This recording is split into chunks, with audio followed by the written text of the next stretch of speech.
Boa noite, Brasília, boa noite, Brasil, boa noite, Além Brasil. São 20 horas, um minutinho, horário de verão, horário de Brasília, horário de verão já está terminando, quase, logo após o carnaval termina o horário de verão. Estamos mais uma vez no nosso encontro semanal com o programa TV Bancários, hoje falando de um assunto polêmico. A polêmica as medidas provisórias 664, 665. Para isso, presente aqui o nosso presidente Eduardo Araújo. Boa noite, presidente. Boa noite, Valdir. Boa noite a todos que nos assistem, né? E hoje nós vamos aprofundar um pouquinho sobre isso, porque aparentemente que parece ser interessante para o Brasil, pode ser muito prejudicial. Eu vou pedir, começando para o senhor explicar aqui para os nossos telespectadores e internautas, o que são as medidas provisórias 664 e 665? Olha, elas... a gente estava debatendo esse assunto no sindicato na segunda-feira e a gente aprofundou com 3 escritórios de advocacia, mais a assessoria da CUT, a assessoria da Contraf e também com algum debate que a gente já fez na Confederação dos Trabalhadores do Ramo Financeiro, a Contraf. Então, nós aprofundamos os detalhamentos disso, os efeitos e também discutimos as formas de combate. Então, a MP, medida provisória 664, a gente trouxe aqui uma colinha, porque são diversos detalhes e a gente não pode errar nessa situação. Mas a gente tem que olhar com bastante cuidado, porque o que se fala é de combater fraudes. O movimento sindical já tinha apontado alguns desvios em programas, mas apontava soluções diferenciadas para que a gente tivesse para combater, por exemplo, a rotatividade, que é um dos problemas mais graves que a gente entende no Brasil. Mas a MP 664, por exemplo, fala sobre uma carência para você receber auxílio-doença. Olha, quem é que vai marcar para ficar doente? Vai esperar 24 meses para ficar doente, que é o que se estabelece pela medida provisória, mudando o modelo anterior que não existia carência. Claro. Então você pode ter um acidente de trabalho, ou um outro tipo de acidente, ou algum acometimento em função, por exemplo, alguém sofreu um ataque, não estava na sua perspectiva de ficar doente, aí de repente fica e não tem mais o auxílio doença, se ele não completar 24 meses de trabalho. Se ele, em caso que o segurado já recebeu auxílio-doença ou aposentadoria por invalidez, por exemplo, tem que é exceção. Mas o caso de quem entra agora seria problemático. Então, nós estamos resolvendo, em parte, nessa situação. Para quem ficaria, já estava resolvido, mas para quem está entrando, vai entrar com menos direito do que os outros. Então, isso não é, de fato, uma coisa que seja razoável. E a gente vai penalizar quem recebe menos e quem tem menos direito nesse país. Então, a gente também, nessa medida, fala sobre o caso de casamento e união estável, né? A pensão por morte. Então, assim, então, esse primeiro ponto é pensão por morte, na MP 664. Antes não tinha carência de forma nenhuma, agora só para quem tiver 24, a partir de agora, quem completar 24 meses de trabalho. Ou seja, o cara morreu, que não foi por acidente de trabalho, e aí a sua família vai ficar sem a pensão. Segundo ponto, no caso de casamento, aí estabelece que tem que ser casado pelo menos com 2 anos. Mas ninguém vai se casar para poder morrer, né? Então, é complicado. Algumas situações que foram apontadas de pessoas com bastante idade casando com pessoas novas, pode ter alguns desvios, a gente diria que menos de 1% de desvio nessa situação, também não vai ter direito à pensão se não tiver 2 anos de casamento, ou de união estável. Só teria aqui algumas exceções, que seria decorrente de acidente posterior à união e se o beneficiário da pensão for considerado incapaz. Então, grande parte das mortes também não são, também porque a pessoa estava ali, casou, agora já vai morrer, já posso morrer depois de casado, né? Então, para quem está separado e se casa agora, não posso mais morrer enquanto não durar 2 anos, né, para poder no mínimo incongruente. deixar alguma renda para sua família que necessita. Também antes o benefício era 100% do benefício de pensão, era 100% do valor da aposentadoria que a pessoa teria direito, né, ou que já estava recebendo. E aí, na data do falecimento. Agora, se colocou um limite de 50%, ou seja, tira 50% da possibilidade da pensão para o cônjuge ou a pessoa de união estável que receberia 100%, agora vai receber 50%. E quanto que é o benefício do INSS? É grande demais, né? É uma fortuna, né? Então, uma pensão reduzida a 50% de um benefício que já não é grande coisa. E ainda seria acrescido para 10% para cada dependente. Isso é uma tabela que se pratica nas previdências privadas, né? Então está transferindo a mesma situação para a previdência pública, que seria o mínimo para todo mundo. E aí vem uma reversão lá, que se trabalha, antes tinha a possibilidade de reversão, e agora a cota não será revertida a favor dos demais pensionistas. Se você tinha 100% da pensão, sim, para o cônjuge e para os dependentes, aí o outro cônjuge faleceu, aí seria revertido para os dependentes, ou tirou dos dependentes, passa para o cônjuge. Então agora não tem nenhuma reversão mais para quem fica entre os pensionistas. Então tirou a solidariedade ali, que era para a família, né, de fato. Então a família já tem que diminuir as bocas depois que o segurado morre. Pensão vitalícia para a viúva, né? A duração da pensão passa a variar para casos de para os viúvos, passa a prevalecer previsão de expectativa de vida do pensionista. Então, antes você tinha a pensão vitalícia, então estava resolvido. O cara contribuiu durante um prazo, ou seja, contribuiu para a poupança do sistema, e de repente ele já não pode mais deixar a pensão para o resto da vida para quem está se mantendo. Então, existem os casos que a pessoa podia abrir mão da pensão. Essa é uma situação mesmo que a gente tem que pensar que seja natural. A pessoa, eu tenho direito ao trabalho, eu vou trabalhar e não vou precisar da pensão. E aí agora passa a ter direito à pensão vitalícia quem teria idade de 44 anos ou mais, né? A pessoa viúva teria mais de 44 anos e uma expectativa de vida até 35 anos.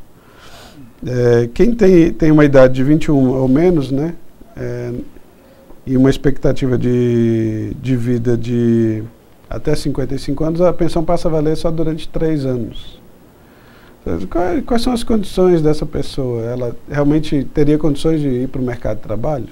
Que não é tão simples assim, ir para o mercado de trabalho. Então a gente vai aumentar a fila de um grupamento que nem sempre vai disputar o mercado de trabalho em altos cargos, né, em altos valores, e é um valor tão pequeno que a gente entende que vai reduzir a capacidade do próprio país de gerar recursos para a própria economia, né, das pequenas cidades. Então, é um tiro no pé quando a gente trabalha com redução de direitos de pensionistas. Então, essa é uma das situações. Nós não vamos negar que, e a gente também detecta, que existem fraudes, mas isso, como eu digo, a gente conhece um caso, ouvi falar de um caso, sim, mas e quantos outros casos que são reais? Mais exceção do que regra, né? Muito exceção, é fora da curva. Então nós estamos admitindo que todo brasileiro e brasileira é antiético e fraudador. Se a gente admitir que essa MP seja editada dessa forma, nós estamos admitindo que o brasileiro não é uma pessoa que não vale nada. Presidente, aproveitando isso aí, que o senhor colocou aqui para o nosso telespectador uma série de, digamos assim, de incongruências nessas medidas provisórias. Agora, gostaria que o senhor abordasse de que modo elas afetam a vida dos trabalhadores em geral. Sim, a MP 664 ela trata de outros assuntos, né? Então eu abordei só o caso dos pensionistas, mas ainda tem problema do auxílio-doença. E aí qualquer auxílio-doença, ou seja, a pessoa não morreu, mas vai precisar do auxílio-doença durante um período ali. Então, a 664 também fala isso, que ela limita o salário de benefício, reduz para quem está adoentado, vai ter que pagar remédio, vai ter que pagar tratamento, já vai ter retirado o vale alimentação, que a legislação só garante 15 dias. E ainda reduz o valor do benefício, também é um problema. Então ela atinge os trabalhadores, a MP 664, também quando se trata de auxílio-doença. Ela fala que vai transferir para as empresas 30 dias de custo do afastamento. Isso vai atingir mais de 70% dos afastamentos. Só que quando você transfere isso e não muda outros aspectos da legislação, porque nós vamos ainda aumentar a subnotificação dos acidentes de trabalho, nós vamos aumentar a subnotificação dos adoecimentos, e esse custo vai passar para a rede pública, ou seja, nós vamos aumentar a contribuição do empresário no salário do indivíduo, mas nós vamos estar tirando do Estado o poder de analisar como estão sendo as relações de trabalho, quantas pessoas estão ficando doentes, porque hoje já existe uma subnotificação, nem todos passam de 15 dias os atestados, e os que passam não são muitos, mas aí você estabelece uma regra que passa para 30 dias, e ninguém precisa nem informar o INSS ou o Ministério da Previdência o que está acontecendo. Mas essa pessoa pode se tornar um inválido. E aí vai ter que pagar, vai ter que estabelecer um pagamento de invalidez por um benefício de invalidez para o resto da vida. Porque a empresa não vai estar preocupada com o tratamento do indivíduo.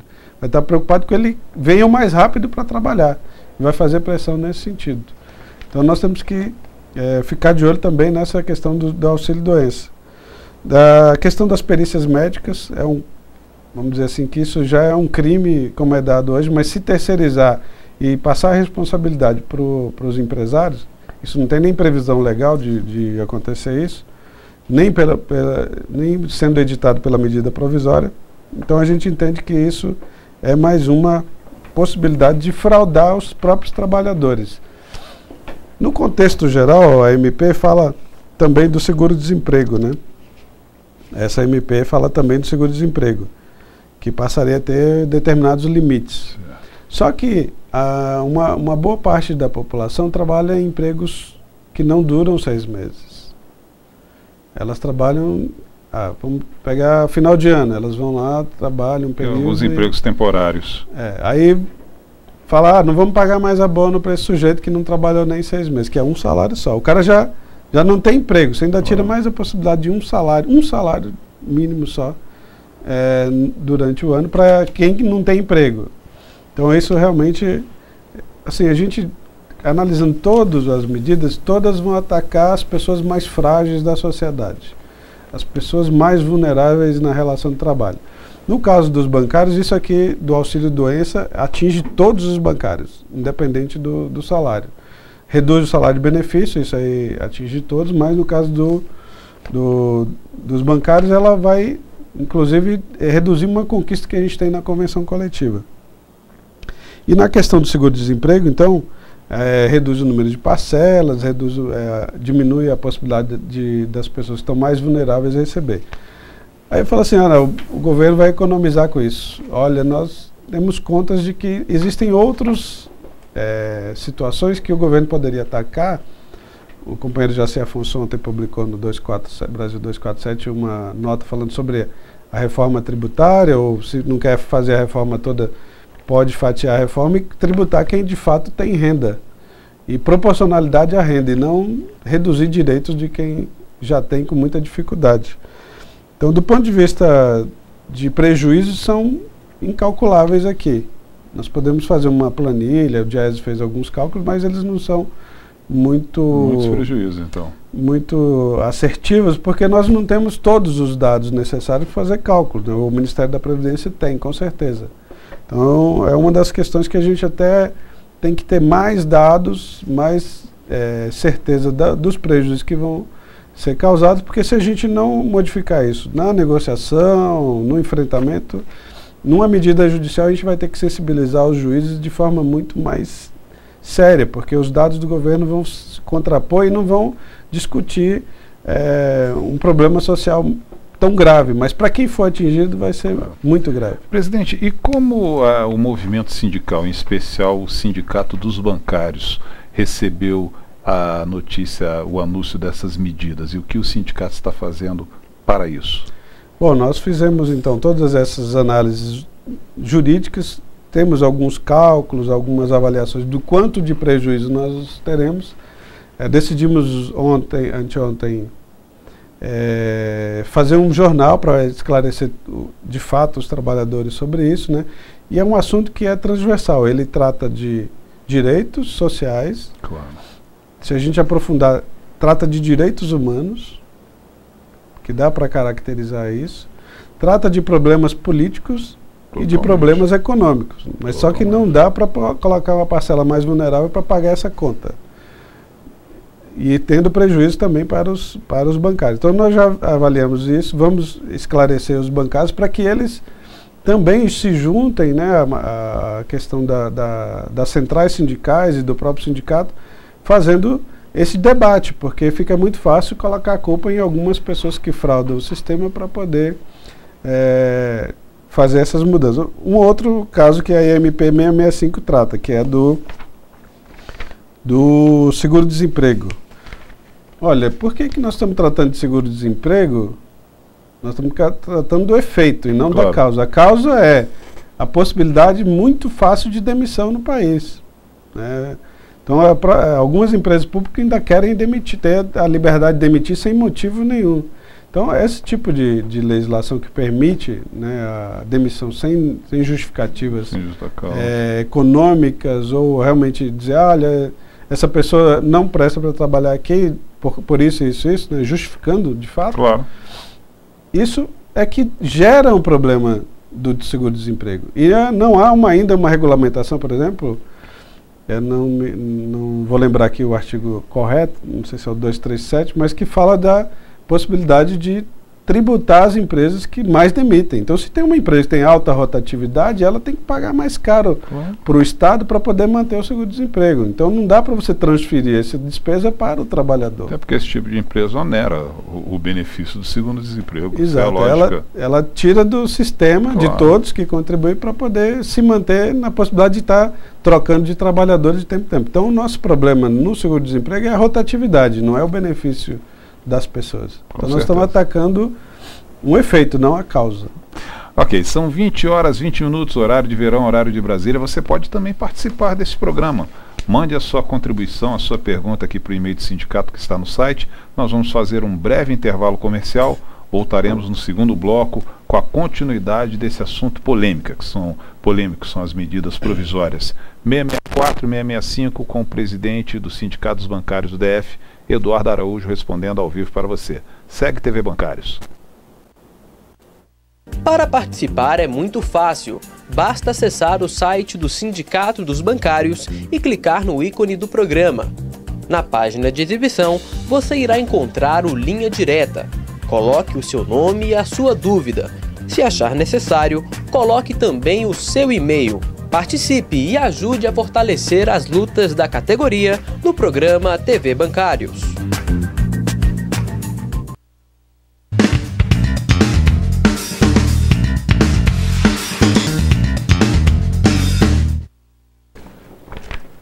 Ok, ao vivo é assim mesmo. São 20 horas, 23 minutos, horário de verão, horário de Brasília. Nós estamos aqui ainda, inclusive na hora que o telespectador me pegou, estou olhando aqui e discutindo com o presidente o porquê da inconstitucionalidade dessas medidas provisórias. Presidente, por que dessa inconstitucionalidade? Nós podemos abordar em 3 aspectos, segundo os pareceres, e vamos dizer assim, o senso comum também diria isso, mas é competência privativa do Congresso Nacional legislar sobre o direito do trabalho e seguridade social, ou seja, não é do Executivo.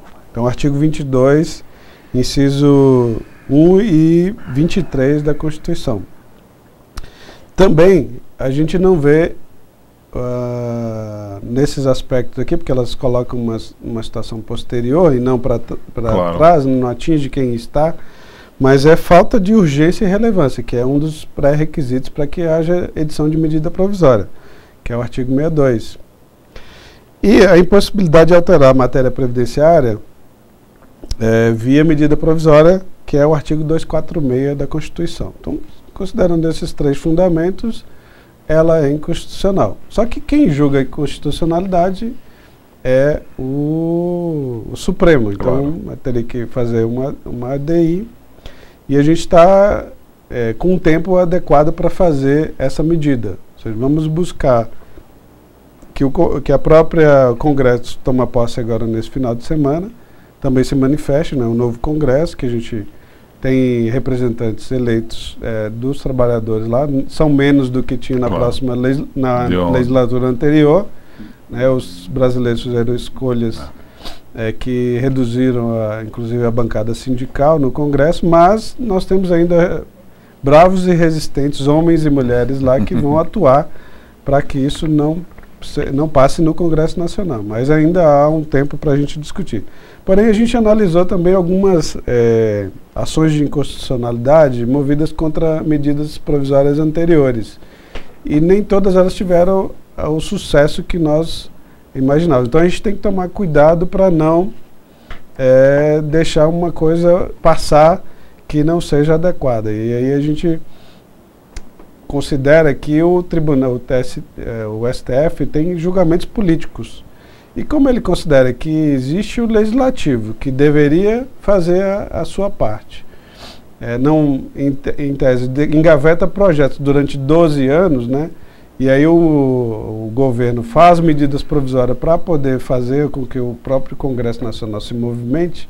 Então há uma disputa aí, aí seria a disputa dos 3 poderes. Então, normalmente, o Tribunal Superior ele tem muito cuidado para mexer nessas matérias. Mas a gente vê flagrante delito aqui contra esses direitos. E, como eu disse, nós estamos juntando mais dados, nós não temos todos os dados para poder consubstanciar uma ação que não seja refutada no judiciário, e nem que seja desmoralizada apenas com palavras de ordem. Então nós temos que ter condições técnicas para poder discutir isso com profundidade. Presidente, ontem ocorreu a primeira reunião ministerial do governo Dilma, né? E como o sindicato enxerga as justificativas do governo para adotar as medidas dessa natureza, e o que o sindicato defende em contraponto ao que o governo defende? Bom, nós temos sempre embates com o governo, independente de ter feito uma escolha por um ou outro candidato. Então, não é à toa que os bancários fazem greve desde que o presidente Lula tomou posse. Então, nós não temos nenhum atrelamento ou dependência das decisões políticas do governo. O governo não é de um partido, o governo é uma coalizão para se manter uma certa governabilidade. E a gente vê na própria escolha dos ministeriáveis, né? Então, nós temos lá pessoas que têm lado, têm ideologia e que foram escolhidos para poder montar o governo, né, o ministério. Então, nós não vamos esperar muito dos ministérios, dos ministros que foram escolhidos. Alguns têm responsabilidade com o movimento social e com o movimento sindical, mas outros têm responsabilidade com os empresários. E aí é uma situação de governabilidade. Então, o que a gente consegue entender? Foi estabelecido no final do ano, entendendo o cenário e a conjuntura econômica e política, que apontava problemas econômicos no país. E aí a gente entendeu que, quando o governo fez a escolha de um ministro vindo do mercado financeiro, inclusive, apontava como uma sinalização para acalmar o mercado, né? Para esse mercado que ninguém sabe quem é, mas acalmar o mercado, que é uma brincadeira que a gente fala, que eu queria saber quem é esse mercado aí, né? Que faz manipulações em bolsa de valor, que coloca problemas nas commodities, preços de commodities. Então isso tudo é manipulável por quem tem capacidade financeira para fazer. Mas a gente viu que o governo, não tendo justificativa, fez uma escolha sem discussão. Porque alguns pontos de fiscalização podem ser aprimorados para evitar as fraudes ou problemas de desvio na concessão de determinados benefícios. Volto a dizer, isso é menos de 1% do problema, né? Isso não vai resolver. Isso aqui é uma medida que, se a gente deixar abrir essa porta, vão se abrir vários portões, né, para poder diminuir direitos dos trabalhadores, ou perspectiva de direito, né, porque, como eu disse, daqui para trás vocês têm o direito, mas daqui para frente ninguém tem mais. Então, divide a própria classe trabalhadora, claro, para dizer, não, eu estou garantido, por que eu vou me mexer? Então, é bom a gente ter esse cuidado. E aí, o que a gente faz? Ontem, no início do mês ainda, a CUT, que é a Central Sindical, já fez uma movimentação, soltou nota, dizendo que nem que a vaca tussa, nem que o jacaré dança e balé, nós vamos aceitar esse tipo de coisa. E nossa atuação é na rua. Então, os trabalhadores vão ter que colocar essa indignação, porque a gente tem que disputar o poder nesse governo. Hoje foi feito, então, no comercial, aí a gente viu já a manifestação aqui no Ministério da Fazenda, né? Não só fizemos um debate sobre a MP 664, mas a MP 665, mas também sobre o que a presidenta falou sobre a Caixa Econômica Federal, de abrir o capital, ou seja, essa situação também é inaceitável do governo, mas como nós não somos o governo e o governo também não é o movimento, nós temos que atuar com independência. Esse é o nosso papel e vamos partir para cima sem nenhuma dúvida. Presidente, chegou uma pergunta agora da Rayane Lacerda, que vai muito ao encontro do que o senhor acabou de colocar agora. As medidas adotadas até agora prejudicam os trabalhadores, a economia do país e vão contra os compromissos assumidos durante a campanha eleitoral. O sindicato continuará apoiando o governo? Olha, o sindicato apoiou, de determinada forma, uma candidatura.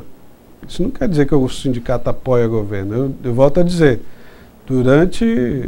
desde que o governo do Lula tomou posse, os bancários sempre fizeram greve. Isso é um confronto.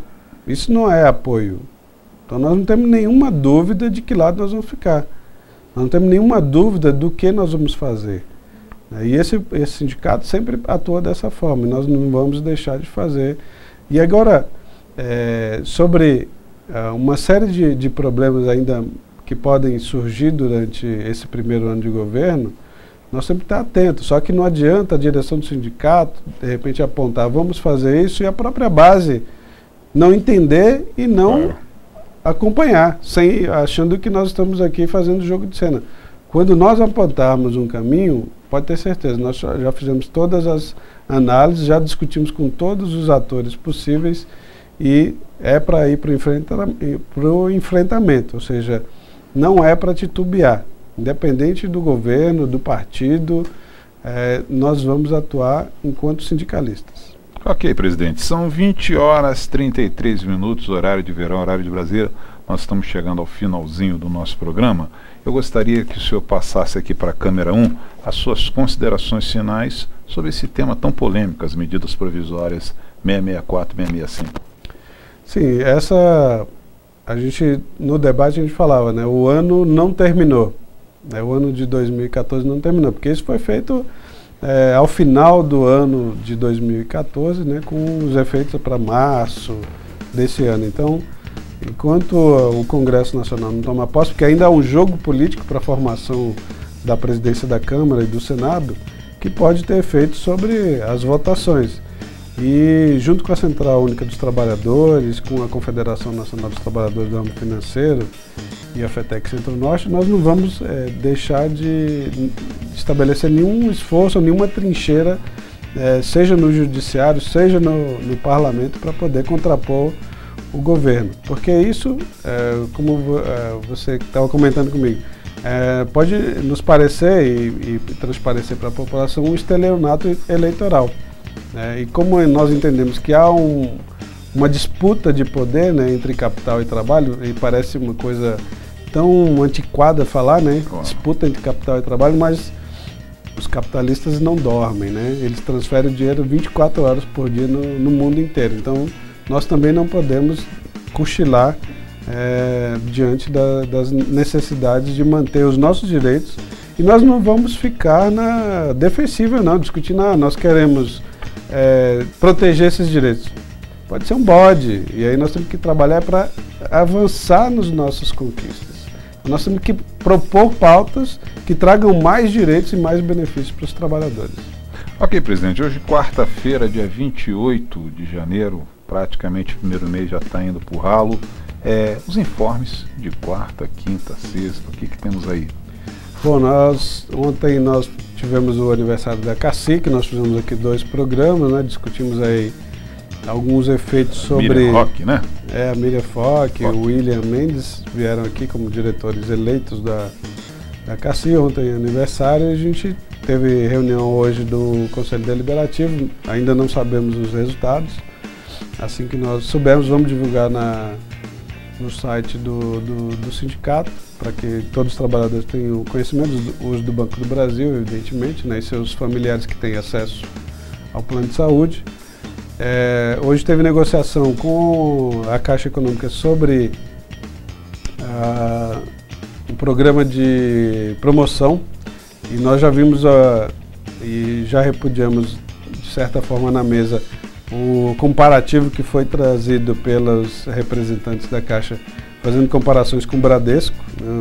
Que tipo de comparação é essa que os negociadores da Caixa vêm trazer? Então nós vamos divulgar e avaliar o que nós vamos avançar nesse ponto. Amanhã tem negociação com a Caixa Econômica.